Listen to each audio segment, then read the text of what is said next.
ผมดูแล้วสองคนอื่นยกผมคนละทรงเลยครับมาจากคนละที่กันเนาะ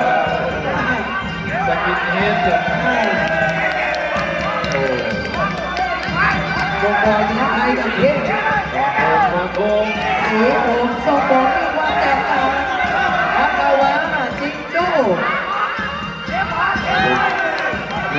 คุณจอย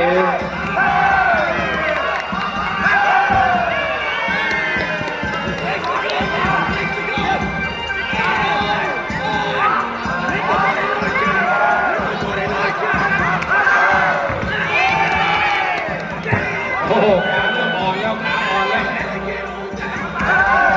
ยกสองเอาเลยพัทวา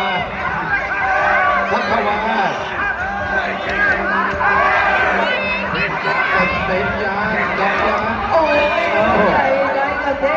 จิงโจ้เนี่ยพละกำลังไม่ต้องห่วงเลยครับจิงโจ้พัทวาอย่าหมดกอดกันแล้วเลยจะมุด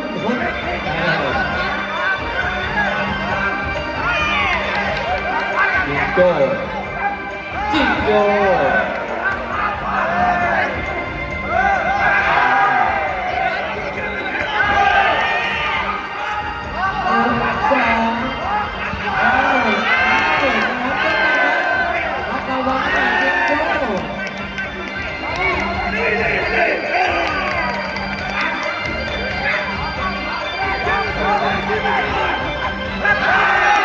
โอ้โหมีสองด้วย